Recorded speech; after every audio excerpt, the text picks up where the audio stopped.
Hello friend, welcome to my channel. आज मैं आपके लिए एक नया और एक वीडियो लेके आया हूँ। और आज की हमारी टॉपिक है माई स्क्वेल ज्वाइन है। ये ज्वाइन जो है हमें वेबसाइट में बहुत सारी जगह पे यूज़ करना पड़ता है। जब आप बड़े लेवल पे काम करते हो तो ज्वाइन की बहुत यूज़ होती है। तो आपका यूज कैसे होती है, मैं पहले थोड़ा सा आपको एक एग्जांपल देता हूँ। फिर उसके बाद फिर हम कोडिंग के थ्रू देखेंगे कि हम ज्वाइन कैसे करेंगे। ज्वाइन नॉर्मली ज्वाइन का मतलब क्या आप समझ गए होंगे। ज्वाइन मतलब दो टेबल को ज्वाइन करना होता है। उसमें लेफ्ट होता है, राइट होता है, इनर ज्वाइन होता है।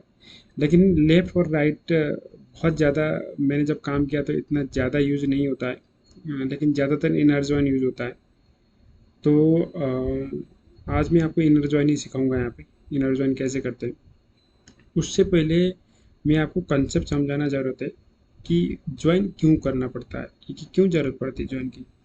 जैसे कि क्या होता है, जैसे कि हम ई कॉमर्स वेबसाइट की बात करते हैं तो वहाँ पे जैसे कि कस्टमर की डिटेल होती है, फिर कस्टमर के ऑर्डर्स की डिटेल होती है। और जो जो ऑर्डर्स है वो जो सप्लाई कर रहा है वो एम्प्लॉयर होता है कंपनी का, या जो भी बिजनेस है उसका जो है एम्प्लॉय होता है, उसकी डिटेल अलग होती है। ये ऑर्डर किस कस्टमर का है और इस ऑर्डर को डिलीवर कौन सा एम्प्लॉय कर रहा है। ये देखो, तीन यहाँ पे तीन डेटा हो गया। एक एम्प्लॉय का डेटा हो गया, एक कस्टमर का डेटा हो गया, एक ऑर्डर्स की डिटेल होती है। अब ये तीनों डिटेल्स एक ही टेबल में रखना पॉसिबल नहीं है। तो ये तीन जो इन्फॉर्मेशन है अलग अलग टेबल में होंगे, तो उसी हिसाब से हमें कभी ये ज़रूरत पड़ती है कि ऑर्डर के साथ कस्टमर की डिटेल। अगर ये ऑर्डर है तो ये ऑर्डर, जो ऑर्डर है ये ऑर्डर किस कस्टमर का है, तो आपको ऑर्डर और कस्टमर के डिटेल्स एक साथ निकालना पड़ता है। कभी कभी फिर ऐसा भी होता है कि ये वाला ऑर्डर कौन सा एम्प्लॉय हैंड ओवर कर रहा है, ये कौन सा एम्प्लॉय डिलीवर करने जा रहा है। तो इसमें क्या होगा, फिर आपको ऑर्डर के साथ एम्प्लॉयर का फिर डेटा ज्वाइन करना पड़ता है। तो इस तरीके के केस में आपको ज्वाइन का यूज़ करना पड़ता है। तो चलिए कोडिंग में करते हैं। बाकी आपको कंसेप्ट मैंने समझा दिया है। ऐसे ऐसे जब सिचुएशन आता है तब हम इसका यूज़ करते हैं। मैंने कुछ नहीं किया है, माइस्क्ल ज्वाइन मैंने एक पेज बना लिया है यहाँ पे, और यहाँ पे डेटाबेस मैंने कनेक्ट कर दिया है। ये चीज़ अगर डेटाबेस कनेक्ट कैसे करना है ये सारा चीज़ अगर समझ में नहीं आ रहा तो इससे पिछले वीडियो जो है वहाँ पे जाकर के आप एक एक वीडियो मेरा देखो। वहाँ पे टाइटल से भी आपको समझ में आ जाएगा कि डेटाबेस का कनेक्शन कैसे होता है, या बहुत सारे और भी टाइटल से आप देख सकते हो वहाँ से। तो चलिए, ज्वाइन करने से पहले मैं आपको बता देता हूँ। मैंने एक एक टेबल जो है, एक ऐसे केस के लिए एक टेबल बना करके रखा है। Local host Indian. हाँ, यहाँ पे एक है कस्टमर की डिटेल है। यहाँ पे सिर्फ कस्टमर की इन्फॉर्मेशन है। दूसरा टेबल हमारा है एम्प्लॉय का है। एम्प्लॉय मतलब जिस कंपनी की प्रोडक्ट है और उस कंपनी का कौन सा बंदा उसको हैंड ओवर कर रहा है, तो वो एम्प्लॉय हो गया। और थर्ड है हमारा ऑर्डर डिटेल। ऑर्डर डिटेल में इतना डिटेल्स अभी नहीं रखी है। ऑर्डर की ID, customer ID, employ ID. और चलिए अब करते हैं कि हम ऑर्डर की, जैसे कि ये वाली ऑर्डर ऑर्डर नंबर 1 है। इस ऑर्डर को कौन सा एम्प्लॉय कौन सा एम्प्लॉय हैंड ओवर कर रहा है, और ये ऑर्डर जो है कौन सा कस्टमर का है, ये हमें फाइंड करना है। सबसे पहले हम निकालते हैं कि ऑर्डर नंबर 1 या ऑर्डर नंबर 2 या ऑर्डर नंबर 3 या ऑर्डर नंबर 4 कौन कौन से कस्टमर के हैं, वो देखते हैं कस्टमर के डिटेल्स। तो निकाल लेते, ज्वाइन करके निकालते हैं। पहले हम ऑर्डर और कस्टमर को ज्वाइन कर रहे हैं, क्योंकि हमें जानना है कि ये ऑर्डर कौन से कस्टमर का है ना। इस केस में हमें ये दो टेबल को ज्वाइन करना है। मैं इनर ज्वाइन करके निकालूंगा। डर डीबी क्वेरी, क्या क्या निकालना है हमें। Order O dot O R D R, order I D. मेरे हिसाब से एक कॉलम का नाम मेरे को देखना पड़ेगा। ये ऑर्डर आई डी है। ये मेरा ऑर्डर आई डी है। ऑर्डर आई डी, ये ऑर्डर आई डी कौन सा कस्टमर का है ना। तो कस्टमर में हमारा क्या है, कस्टमर का हम ले लेते हैं सी डॉट। मेरे को डेटा देखना पड़ेगा टेबल में क्या है, फील्ड का नाम क्या है मेरे को नहीं पता। कस्टमर नेम है। मैं कस्टमर नेम ही निकाल लेता हूँ। कस्टमर कौन सा कस्टमर जो है हैंड ओवर कर रहा है, सिर्फ नाम निकाल लेता हूँ। क्या है, कस्टमर नेम है ना। कस्टमर फ्रॉम ऑर्डर एज ओ और कस्टमर एच सी। टेबल का नाम क्या है, वेब कस्टमर है और वेब ऑर्डर्स है ना, ये वेब ऑर्डर्स और वेब कस्टमर्स। अब मैं आपको थोड़ा सा यहाँ पे समझा दूंगा, आपको समझ नहीं आ रहा होगा। यहाँ पे where C dot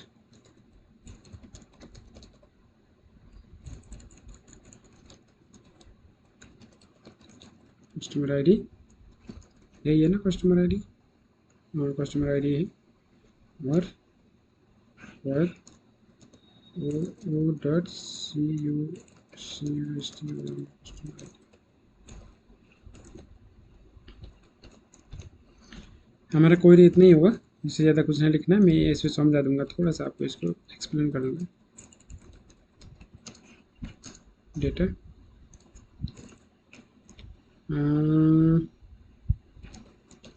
while dollar rows rows equal to T C S fetch object. Object में ज़्यादातर यूज़ करता हूँ, तो मैं ऑब्जेक्ट निकालूंगा यहाँ पे प्रिंट आर में डॉलर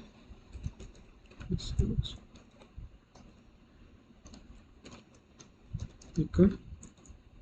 ये थोड़ा सा डेटा को सही तरीके से प्रिंट करता है, तो मैं इसलिए मैं इसको ऐसा प्रीव्यू में दिखाना चाह रहा हूँ, मतलब हमें सही तरीके से समझ में आ जाए डेटा।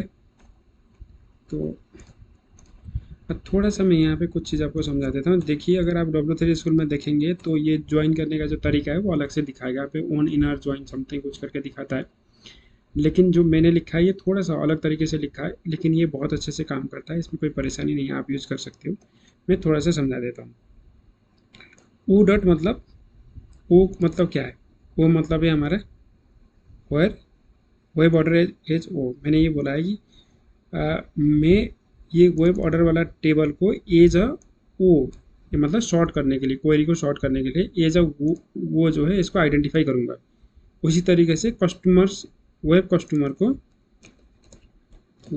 टेबल को एज अ सी मेरे को आइडेंटिफाई करना है, तो मैंने इसको समझा दिया। अब जैसे भी मैंने ओ डॉट करके यहाँ पे फील्ड का नाम लिखूंगा तो वो ऑर्डर वाले टेबल का निकाल के आएगा, और जब सी डॉट करके कॉलम का नाम निकालूंगा तो कस्टमर वाला टेबल का निकाल के ले आएगा। तो मैंने उसको ये बोला है कि इस वाले ऑर्डर का कस्टमर का नाम क्या है, बस उतना ही निकालना है हमें, क्योंकि अलग अलग टेबल पे है ना, अलग अलग टेबल से डेटा निकालना है ना हमें।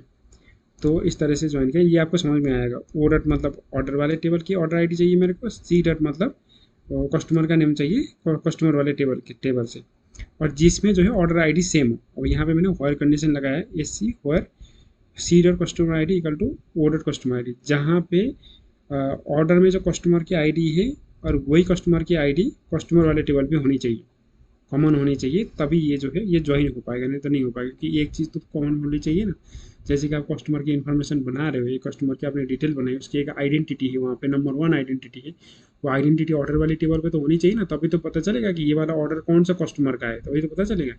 तो इसलिए वो आईडी जो है, वो जो कॉमन आईडी है वो दोनों टेबल पे होना जरूरत है।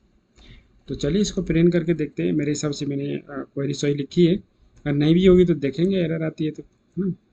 माई स्क्वेल ज्वाइन है कॉन्फ्रेंस,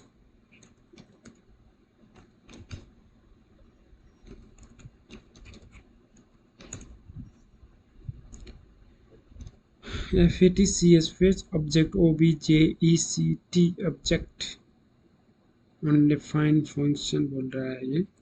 अच्छा, यहाँ पे मैंने मिस्टेक कर दिया है, मिस्टेक ये कर दिया है, ये होना चाहिए, ये होनी चाहिए, इसलिए मिस्टेक हो रहा है।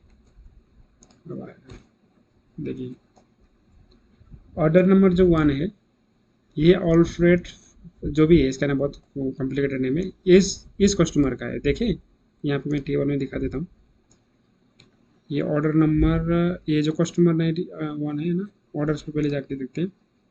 ऑर्डर नंबर जो 1 है, ये ऑर्डर नंबर 1 हम जा करके देखते हैं कस्टमर वाले टेबल पे।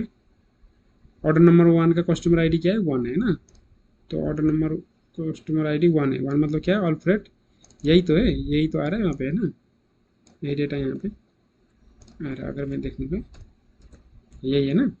उसी तरीके ऑर्डर नंबर 1 का जो कस्टमर है ये है, और ऑर्डर नंबर 2 का कस्टमर ये है, मतलब इस कस्टमर का ये ऑर्डर है, और ये इसका जो है तो ऑर्डर नंबर 3 है। अब ये जो ऑर्डर नंबर 1 जो है इसको डिलीवर कौन कर रहा है ये देख लेते हैं। यहाँ पे एक और क्वेरी लिखेंगे यहाँ पे, है ना, ऑर्डर आईडी और एम्प्लॉय वाला टेबल देख लेते हैं। आई एम नॉट श्योर कि मैंने उसमें रखी क्या है। आईडी है, एफ ने और लास्ट नेम है यहाँ पे, है ना। इसको एम्प्लॉय है तो मैं ई कर रहा हूँ, एफ नेम और E dot L name, O dot order I D where as E है ये, where E dot customer I D equal to O dot नहीं E dot I D equal to dot employ I D होनी चाहिए। देखते हैं employ I D यहाँ पे order पे, एम्प्लॉय आई डी यहाँ पे है ना, एम्प्लॉय आई डी। एक्चुअली कभी कभी मैं टाइप करने में मिस्टेक कर देता हूँ, इसलिए मैं देख रहा हूँ। EMPLOYE आई डी मेरे हिसाब से एम्प्लॉय आई डी। अब यहाँ पे देखते हैं ये डेटा निकल के आएगा हमारा कि अभी कौन सा एम्प्लॉय हैंडल कर रहा है उस वाले ऑर्डर्स को। कौन सा कस्टमर का है वो तो हमने निकाल लिया है, और कौन सा एम्प्लॉय उसको ऑर्डर को हैंडल कर रहा है वो देखते हैं।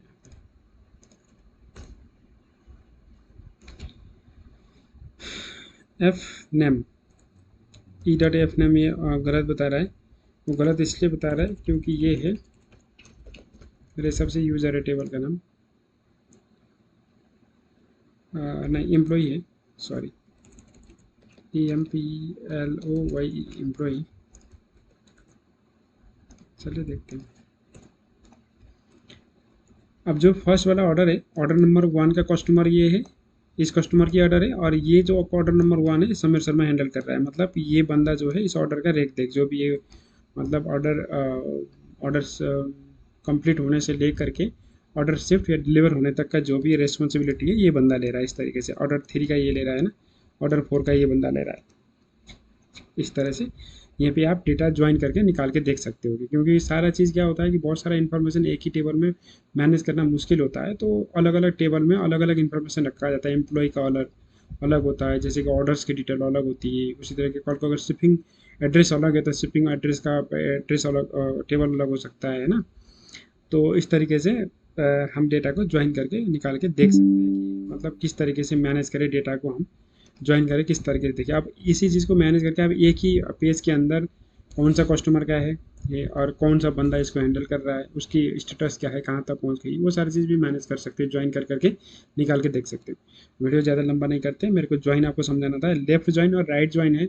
अगर मेरे को लगा कि इन फ्यूचर प्रोजेक्ट में काम करते करते कहीं पे ये यूज़ होने वाला है तो मैं आपको पहले पहले स्टेप में मैं आपको समझा दूंगा, वो करके दिखा दूंगा। अभी ये इनर जॉइन ज़रूरत हो सकती है, मैंने बहुत बार मैंने यूज़ किया है, तो मेरे को लग रहा है अभी आगे हम प्रोजेक्ट में काम करेंगे तो यूज़ हो सकता है, इसलिए मैंने आपको पहले बता दिया है, पहले ये मैंने सिखा दिया है। चलिए वीडियो लंबा नहीं करते हैं, मैं आपके पास यही रिक्वेस्ट करूँगा कि आप वीडियो को लाइक करें और सब्सक्राइब करें, क्योंकि नॉलेज है, नॉलेज को रेस्पेक्ट करना बनता है।